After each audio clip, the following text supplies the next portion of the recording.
Selamat datang kembali di channel Borneo Trader. Di video kali ini saya akan menganalisa untuk perkembangan pergerakan saham-saham dari sektor properti. Pertama BES, kedua APLN, ketiga ASRI, keempat BSDE, kelima CTRA, keenam Demas, ketujuh LPKR, kedelapan Piwon, kesembilan SMRA, ke-10 MDLN, ke-11 PANI, ke-12 TRIN, dan terakhir DILD. Langsung saja ke saham pertama. Ada BES yang ditutup di ke-138 menguat 1,47%. Kalau dilihat dari transaksi asing net buy, kalau di broker semuanya BES diakumulasi. Langsung saja ke teknikalnya. BES bagus, ada big akumulasi ya. Minggu kemarin hari Jumat tanggal 1 Desember dan dia mempertahankan supportnya 134. Aman. Kalau melihat kondisi seperti ini, ya memang baru teknik rebound biasa, belum bisa mengkonfirmasi kuat nggak. Kita lihat aja 1-2 hari ke depan, kira-kira kuat nggak melanjutkan kenaikan. Kalau dilihat dari time frame weekly-nya, itu candlenya bearish engulfing, tapi sepertinya sih nggak masalah juga ya, masih oke lah, masih bisa ditoleransi lah koreksinya ini ya. Dengan catatan yang penting minggu ini nggak ada lagi cerita turun di bawah 134. Kalau dilihat dari time frame bulanan, bulan lalu juga rebound tapi nggak kuat ya, dia sempat ke 148 tapi kena profit taking juga, ada seller muncul di sana. Jadi seperti itu untuk BES. Kondisi seperti ini kalau saya lebih ke wait and see aja, walaupun ada di support, cuman sepertinya belum kuat ya. Lihat 1-2 hari ke depan aja dulu untuk BES ya. Tapi kalau Bapak Ibu nekat ya silahkan juga, nggak ada yang salah. Seperti itu, pakai aja 134 atau 130 itu support toleransinya ya. Tapi mestinya sih nggak turun ya di bawah 134 untuk BES. Langsung saja ke saham selanjutnya. Ada PLN yang ditutup di harga 128 menguat 0,78%. Kalau dilihat dari transaksi asing net sell. Kalau di broker semuanya APLN didistribusi. Langsung saja ke teknikalnya. APLN masih konsolidasi dan candlenya hari Jumat itu ditutup doji. Dan terlihat dari bandar detektor Stockbit itu ada small distribusi. MACD-nya masih bagus mengarah ke atas golden cross. Kondisi seperti ini lihat dulu time frame weekly-nya seperti apa. Doji juga volume minggu kemarin meningkat karena mungkin ada rebalancing ya. Minggu ini harus dikonfirmasi rebound. Nah ini kan sudah kelihatan di time frame weekly-nya tuh supportnya ada di 125. Gagal bertahan di atas itu, kalau mau pertimbangkan stop loss dulu aja. Kalau saya untuk APLN lebih ke wait and see, walaupun memang disupport ya. Belum sinyal bagus lah untuk APLN. Mending sekalian kalau dia tembus 135-nya ini. Tapi ya kalau Bapak Ibu sabar menunggu beli di support, ya boleh juga, nggak ada yang salah. Karena kalau market makernya memang mau narik, mestinya kan kalaupun nggak mampu naik cepet, ya konsolidasi di area ini 125 sampai 135. Tektok-tektok area ini dulu, baru dia naik. Yang penting nggak ada cerita lagi dia turun di bawah ya 125. Tandanya lemah kalau turun dari itu untuk APLN. Seperti itu. Langsung saja ke saham selanjutnya. Ada ASRI yang ditutup di harga 168 sama harga penutupan hari sebelumnya. Kalau dilihat dari transaksi asing net sell. Kalau di broker semarinya ASRI diakumulasi. Langsung saja ke teknikalnya. ASRI ada big akumulasi. Ini terlihat ya dari susunan broker summary-nya itu lebih banyak yang jualannya juga top sellernya itu broker retail XL, PD, CC, LG, yang nampung GR, EP, KK, CC, XC, LD ya. Jadi menarik nggak? Menarik. Cuman harganya nih harga-harga pucuk ya, mendekati pucuk. Menurut saya resisten 172. Kalau menurut saya kalau resisten 172 minggu ini ditembus dan tutup, ya udah siap-siap ke atas. Nggak ada cerita lagi dia ke bawah ya. Tapi kalau kondisi seperti ini Bapak Ibu juga lihat supportnya agak jauh di 160. Tinggal bagaimana strategi Bapak Ibu aja ya. Kalau saya lihat kondisi seperti ini ASRI lebih condong ke atas, ada potensi juga breakout. Walaupun memang di time frame weekly-nya itu ekornya panjang ya, tapi nggak masalah. Menurut saya minggu ini peluang rebound. Di time frame bulanan doji volumenya seperti apa? Volumenya biasa aja. Tapi ya ini mestinya sih ada candle hijau lah bulan ini ya. Semoga ISG bullish. Nah, kalau dia sudah di atas 172, 173 itu siap-siap uptrend lah ya. Kalau menurut saya untuk ASRI. Jadi menarik ke ASRI. ASRI cukup menarik untuk kondisi sekarang tinggal nunggu tembus saja. Semoga besok Senin tembus ya 170 untuk ASRI. Langsung saja ke saham selanjutnya. Ada BSDE yang ditutup di harga 1050, terkoreksi 0,94%. Kalau dilihat data transaksi asing net buy. Kalau di brokersnya BSDE didistribusi. Langsung saja ke teknikalnya. Untuk BSDE kondisi seperti ini saatnya Bapak Ibu beli lagi ya. Ini koreksi biasa menurut saya. Kalaupun lanjut turun malah kesempatan Bapak Ibu dapat harga di 1000 lagi. Yang sudah beli dari 1000 sudah TP di atas ya, sekarang saatnya beli lagi ya. Tapi kalau misalnya belum TP, ini kan masih 5% profitnya. Ya kalau besok dia koreksi lagi mending TP aja, sisakan 2% nanti buyback atau ya tergantung Bapak Ibu lah. Kalau siap saya hold aja karena saya dapat harga 1000, saya siap stop loss atau siap average down. Kalau misalnya di luar skenario dia ternyata turun dari harga saya beli, kayaknya jebol spot 1000 ya boleh juga. Jadi nggak ada yang pasti rumus atau strategi itu ya. Ya tergantung kembali ke masing-masing gimana profil resikonya. Jadi seperti itu aja untuk BSDE. Mungkin ada koreksi dulu tapi nggak lama lah, mungkin 1 hari aja lah, 1-2 hari itu maksimal. Kalau dilihat dari time frame weekly-nya untuk BSDE memang candlenya hammer terbalik, ekor sangat panjang, biasanya dilanjutkan ada penurunan. Tapi ya menurut saya penurunannya terbatas saja, nggak jauh turunnya. Kemungkinan besar nggak nyentuh 1000 ya. Tapi ini disclaimer untuk BSDE. BSDE tetap menurut saya akan uptrend di Desember ya. Ada peluang tetap tembus 1100-nya Desember. Siap-siap kumpulin aja, tapi tetap kalau saya akan stop loss BSDE jebol 1000. Itu untuk BSDE. Langsung saja ke saham selanjutnya. Ada CTRA yang ditutup di harga 1150, menguat 1,76%. Kalau dilihat data transaksi asing net buy. Kalau dia broker kemarinnya CTRA diakumulasi. Langsung saja ke teknikalnya. Untuk CTRA bagus, dia mantul juga dari support ya. Udah nih kan kelihatan ya, udah beberapa kali dari uji 1100 dan mantul aman. Walaupun dari bandar detektor Stockbit itu netral. Kalau dilihat MACD-nya masih di atas walaupun dead cross, tapi kan ini tergantung price action. Kalau price actionnya nanti naik ya golden cross lagi. Peluang besar CTRA juga akan menembus 1200-nya. Kesempatan Bapak Ibu beli kalaupun ada koreksi hari Senin ya beli aja terus. Segera tembus 1100-nya. Ini resisten kuat semenjak 2021, 2 tahun yang lalu. Peluang besar sih ditembus untuk CTRA. Jadi seperti itu aja untuk CTRA. Langsung saja ke saham selanjutnya. Ada Demas yang ditutup di 174, menguat 2,95%. Kalau dilihat data transaksi asing net buy. Kalau di broker semuanya Demas diakumulasi. Langsung saja ke teknikalnya, Demas malah cukup bagus ya. Tiba-tiba rebound open gap up, nggak tahu ada cerita apa. Apakah ada rebalancing atau apa? Ya bisa Bapak Ibu tulis di kolom komentar bagi yang tahu. Karena saya juga nggak perhatikan Demas. Kalau dilihat MACD-nya juga bagus, golden cross arahnya atas. Ya ada big akumulasi, tapi dari broker-broker yang dipakai retail, CCPD, XL, AJET, dan di open gap up. Kalau open gap up seperti ini biasanya ada potensi turun dulu ya. Kalau nggak kuat nutup gap dulu, tapi mestinya kalau sudah seperti ini ya kecil kemungkinan kalau dia turun dari 167 lagi. Jadi maksimal koreksinya pun paling ke 167, nggak sampai bawah lagi. Ini maksimal koreksinya di sini. Itu ya, bahkan bisa langsung rebound lagi ya. Untuk Demas kalau memang ISG bullish seperti itu. Demas menarik juga nih, udah mulai kelihatan ini bisa jadi swing low. Mana swing low-nya? Ini di 167, 166. Ini kan dia masih dalam uptrend channelnya nih. Jadi ya oke nih untuk Demas bagi Bapak Ibu yang nih uptrend ya. Ini juga ada pola ascending triangle.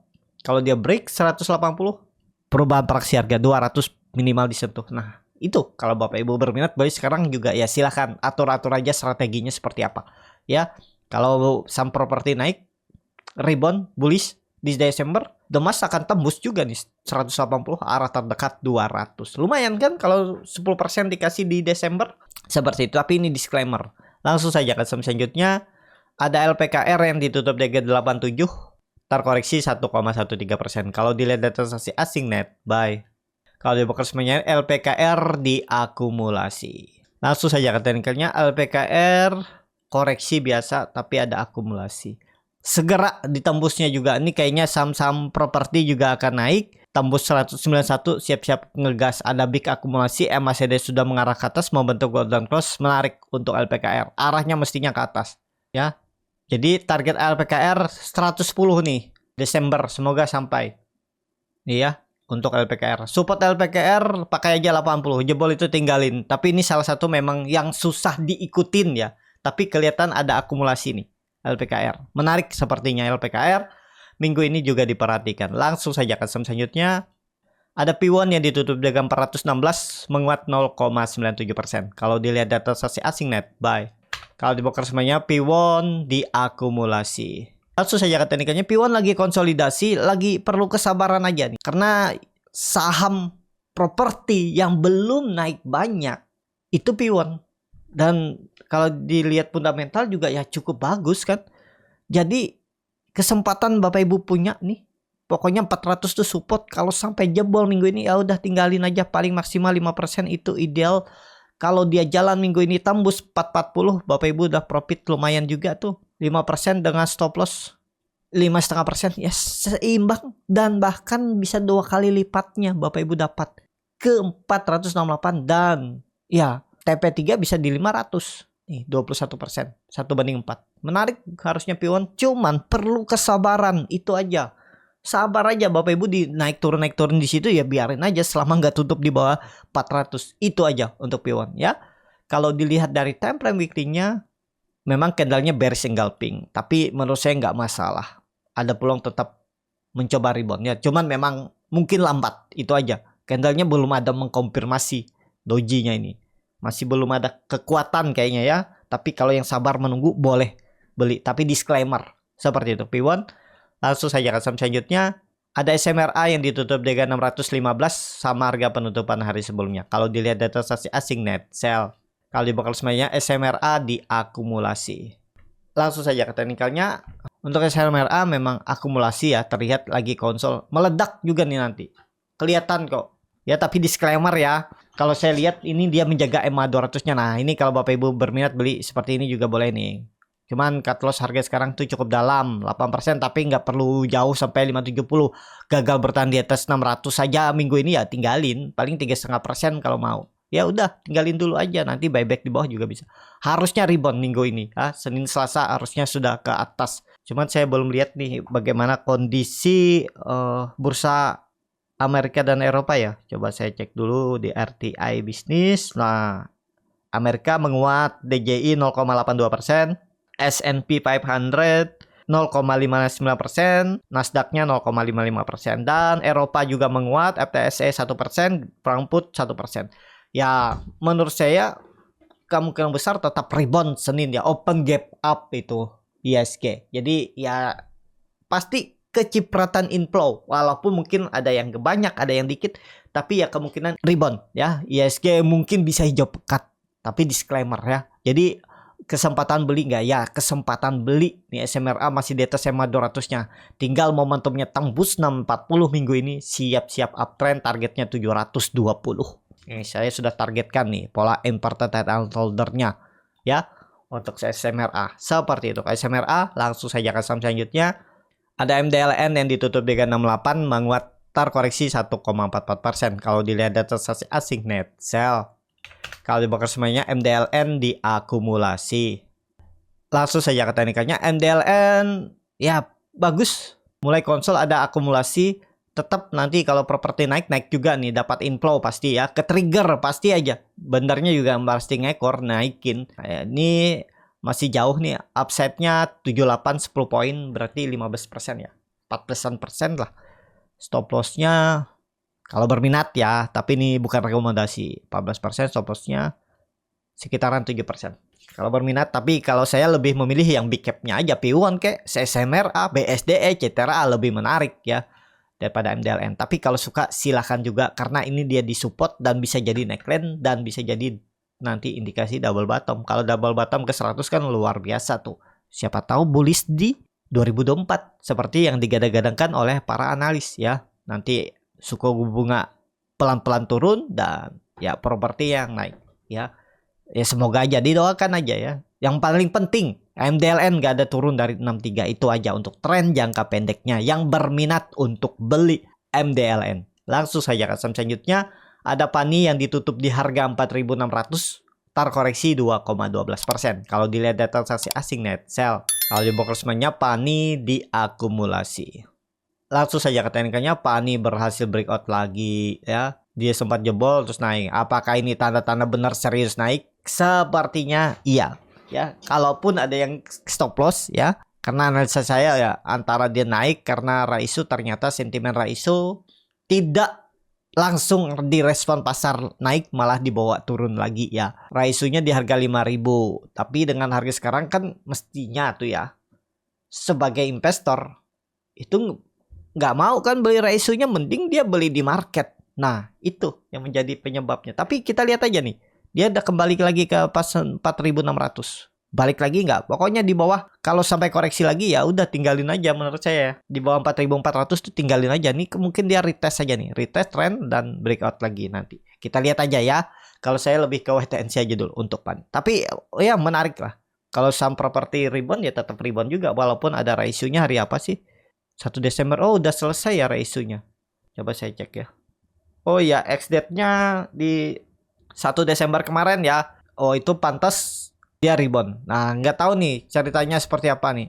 Tapi kita lihat aja ya Senin seperti apa pergerakannya untuk PANI. PANI kapan sih trading ratio-nya terakhir? 12 Desember terakhir trading ratio-nya. Jadi bagi Bapak Ibu yang mau jual ratio-nya, kalau nggak minat beli yang di 5.000 itu kan bisa jual di market.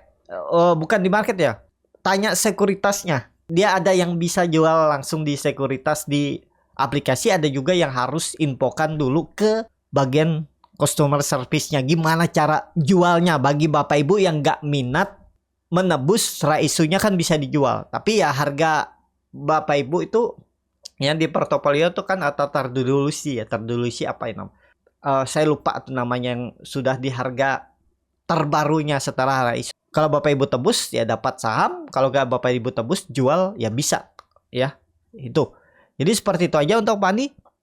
Apakah ini bisa rebound ya kita lihat aja ya. Dan pokoknya kalau Bapak Ibu mau trading jangka pendek ya gagal bertahan di atas 4.400, stop loss dulu aja ya kalau mau seperti itu. Atau pilih saham yang lain yang lebih menarik, BSDE, SMRA, CTRA. Bukan saya pom-pom ya. Itu saham-saham big cap-nya properti ya aman harusnya. Tapi ya tergantung Bapak Ibu masing-masing. Seperti itu PANI. Langsung saja ke saham selanjutnya. Ada trend yang ditutup di harga 175, terkoreksi 5,4%. Kalau dilihat data transaksi asing net sell. Kalau di bookclosement-nya trend di distribusi. Langsung saja ke teknikalnya. Untuk trend koreksi biasa big distribusi ya. Kalau saya lebih mungkin bisa aja dari rebound karena ini ada indikasi 3 black crow walaupun memang nggak sempurna ya. Supportnya pakai berapa nih? 164. Pakai ini bisa nih support. Kalau dia gagal bertahan di atas itu ya jual. Targetnya kemana nih kalau jalan? Perubahan praksi harga dulu lah. 200 lumayan tuh. Dikasih 25,10% dapat tuh kalau dia ke situ ya. Risknya berapa nih? Tapi likuiditas tipis ya. Jadi agak volatil pergerakannya. Lumayan dalam Bapak Ibu kalau mau cut loss. 11% dengan reward 14% nih ya. Kalau saya skip dulu lah. Tapi ada peluang menurut saya rebound minggu ini. Tapi disclaimer ya. Kalau dilihat dari time frame weekly-nya, waduh, candle-nya hammer terbalik ya. Nggak masalah lah. Candle hammer terbalik ini kan yang penting nggak turun di bawah 164, 160 tuh aman-aman aja. Tapi high risk ya. Untuk trend, kalau saya lebih memilih saham yang lebih aman. Walaupun tipis-tipis naiknya, tapi pergerakannya lebih condong ke atas, lebih aman. Seperti itu untuk trend. Langsung saja ke saham terakhir, ada DILD yang ditutup di harga 193, menguat 0,52%. Kalau dilihat data transaksi asing nggak ada jual beli. Kalau di bookclosement-nya DILD diakumulasi. Langsung saja ke teknikalnya, DILD mulai bagus. Ada big akumulasi, volume juga meningkat. Kondisi seperti ini Bapak Ibu bisa pakai supportnya 188. Ini bisa jadi nanti pola imported holder. Ini udah kelihatan nih, neckline-nya 200, perubahan praksi harga, langsung pakai. Wah ini momentum banget nih, kalau dia bisa tembus 200 nih. Tembus nih, siap-siap uptrend. Risknya kecil nih, kalau Bapak Ibu berminat ya nggak usah diharap-harap lagi. Kalau dia turun 188 ya udah tinggalin aja minggu ini. Apalagi kalau dilihat volume meningkat kan, MACD mengarah ke atas. Kalau dilihat dari time frame weekly-nya, bagus juga, volume lumayan meningkat dan dia membentuk high low. Bodinya juga bagus, lebih besar kan. Jadi ada peluang minggu ini ke 200. Potensi untuk DILD. Seperti itu. Cukup sampai di sini video kali ini. Terima kasih untuk Bapak Ibu dan teman-teman yang sudah menonton video ini sampai selesai. Apabila channel Burnet Trader ini bermanfaat dan bisa menjadi bahan pertimbangan Bapak Ibu dalam membeli, menyimpan dan menjual sahamnya, bisa klik tombol subscribe dan nyalakan lonceng notifikasi. Ada kritik, saran ataupun pertanyaan, bisa langsung tinggalkan di kolom komentar. Dan bagi Bapak Ibu dan teman-teman yang baru belajar trading, masih bingung memilih saham, bingung membuat trading plan, bisa join trading bersama Borneo Trader. Nanti diberikan saham-sahamnya dan dibuatkan trading plan-nya beserta catnya dan juga free konsultasi portofolio. Kalau tertarik, DM Instagram Borneo Trader. Sampai ketemu, tetap semangat dan semoga bisa terus cuan.